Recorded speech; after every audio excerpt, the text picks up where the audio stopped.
Hi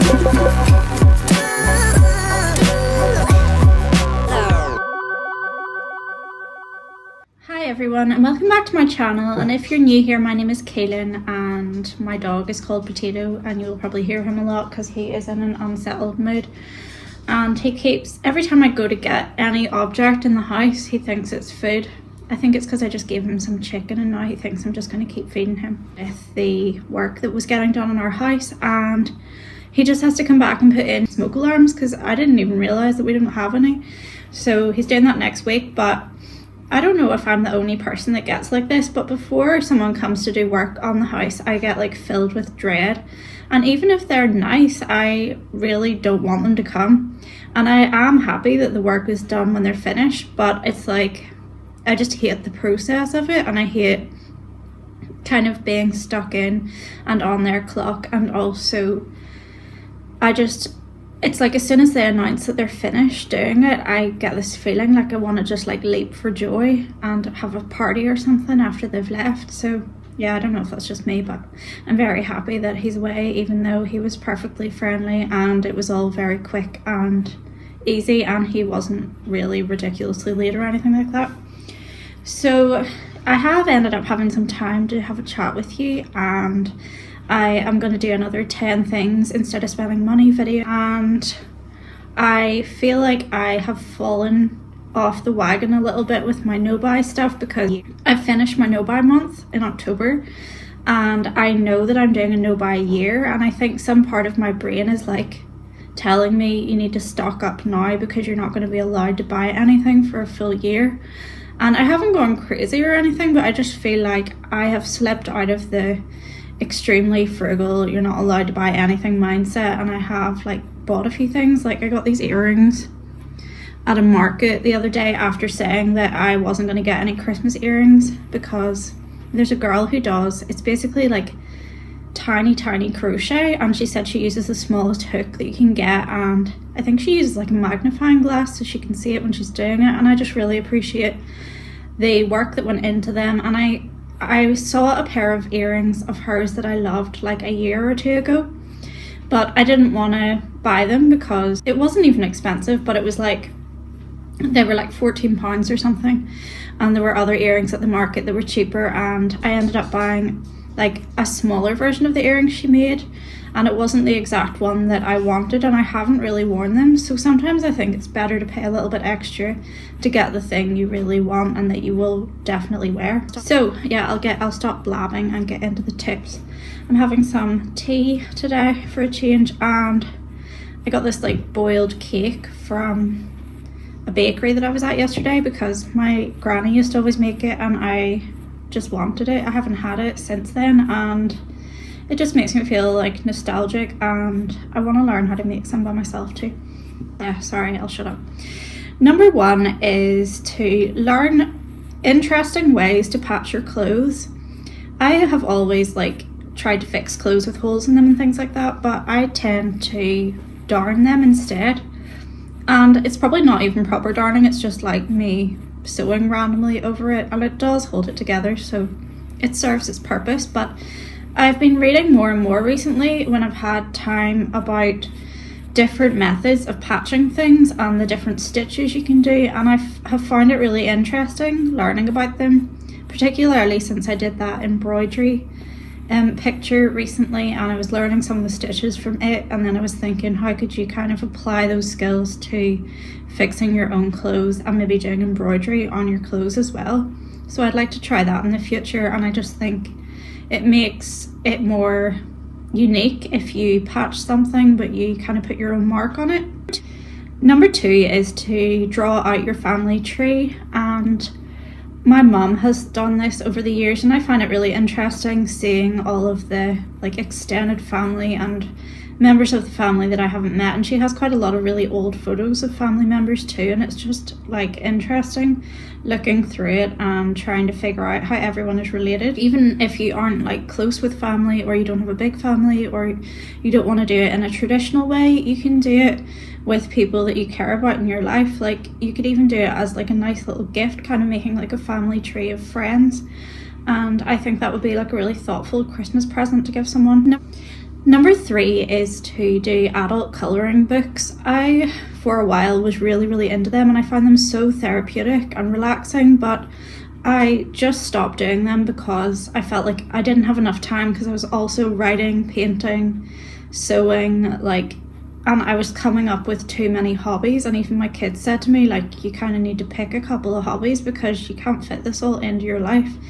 And they were right. And maybe in the future, when I'm not as busy with writing and painting, I might go back to doing the colouring books, because in some ways it's nice to do an artistic thing that doesn't require any thought and it's just for relaxation. It's not to show to anyone. Number 4 is to try making your own detox drinks. I was recently in Marks and Spencer's and they have those little shots. They're like wee tiny bottles about this size they're like detox drinks, and they're basically meant to contain a lot of vitamins and things, and it gives you a boost. And I was thinking, it probably is quite easy to make that stuff at home by yourself and it would be a lot cheaper. And I have a friend actually who a couple of years ago made a ginger one at home by herself, and she was drinking it every day. And I feel like if you're going to get one of those from the shop, it sort of seems like a now and again treat, but if you're making them at home yourself, you can have it as often as you want and you can do it very cheaply. And there's probably a lot of health benefits, and it's nice in the winter to give your immune system a little boost. Number 5 is to do some flower arranging, and you can just pick wildflowers or even pretty looking weeds. Sometimes I think people write off weeds as just rubbish, but a lot of them are actually really pretty if you stop to appreciate them, and you can pick them more freely than certain flowers that you would find out and about. I don't really know the rules around all of the flower picking. I know you aren't allowed to pick bluebells here, and they're protected or something, but I'm sure that applies to other flowers I don't know about. But if it's just weeds or pretty looking flowers that you find everywhere, you can pick as many as you want and make some really interesting floral arrangements. And I know somebody who got really into flower arranging and started a business doing it and making wreaths and stuff. So you never know where it goes, but it's also just a really kind of nice, mindful way to spend a day. Number 6 is, this might sound obvious, but it's to look for new music. And I love to do this because I sometimes feel like I've exhausted all of the music that I like ever. I've discovered it all, but there's always something new to find. And I think sometimes I like to make the effort to go into my Spotify and go to artists that I like and then go onto their radio or scroll down and look for similar artists to them and go through and see, do I already know them? And also trying out genres you might not even think that you would like, because for example, I never would have thought that I would like Alice Cooper, but I ended up hearing it, not knowing what it was, and realizing I really like some of his early music. So, and the same with Black Sabbath. I think that you can sometimes make decisions about music based on what you've heard about it or your impressions of the artist, but if you just listen to it just randomly to see what it's like, you might be surprised by what you find. And I love whenever I discover a new band or something, there's just no better feeling than realizing, oh, I love this band and I can listen to their full discography now and I've never heard it before. And I feel like it's quite rare now that happens, but it's definitely worth seeking it out. Number 7 is to make yourself a feast for no reason. You don't have to have a celebration happening for you to put time into preparing a nice meal for yourself. And I like the idea of doing a themed dinner, for example, Chinese dinner where you do different courses. My kids really love the duck pancakes, and they just love a lot of Chinese food, so I might do that soon for them, and it's my favorite food too. So I've done different little meals over the years like that, you could do an Italian night, you could do an Indian night, you can do whatever you like. And I think just putting a bit more time into preparing a meal and doing more than one course for yourself, it just makes it feel a little bit more special. Number 8 is to say something kind to a stranger for no reason. And I don't mean to do this in a really forced way, wandering the streets hunting for somebody to accost and be yes, I have to say this thing about you.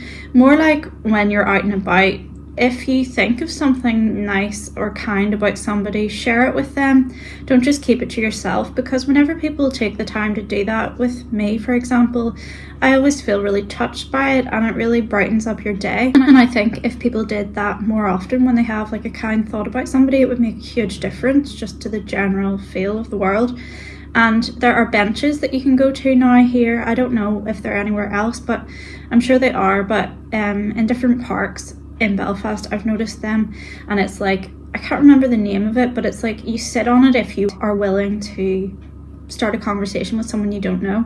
So you can go and sit there and then have random conversations with people if you're feeling lonely, or you just want to kind of get chatting to somebody, or look for somebody who you think needs a chat as well. Like, don't, like, obviously if you're going to do that, be careful with it, like, and if the conversation becomes uncomfortable in any way, like, walk away sooner rather than later. But I just think it's a nice way to connect with people and to be more kind of community minded. Number 9 is to have a winter picnic. I think picnics are sometimes kind of reserved for the summertime, but I really love having picnics when it's freezing outside, because you can bring like hot tea or soup with you, or other hot foods that you keep in a flask. And I just think there's something really nice about sitting outside and it's like bitterly cold, but you've got your hot drink, and just eating outdoors feels good no matter what season it is. And number 10 is to make an activity jar filled with all of your ideas on little slips of paper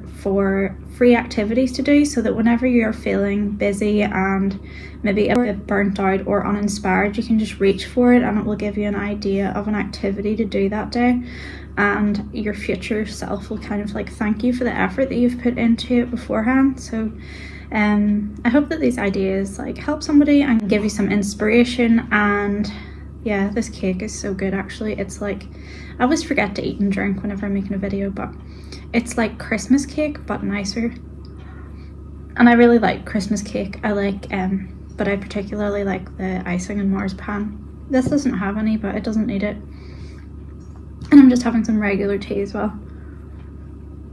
So thanks for watching, and don't forget to subscribe for more content, and yeah, I will see you soon. Have a great day. Bye.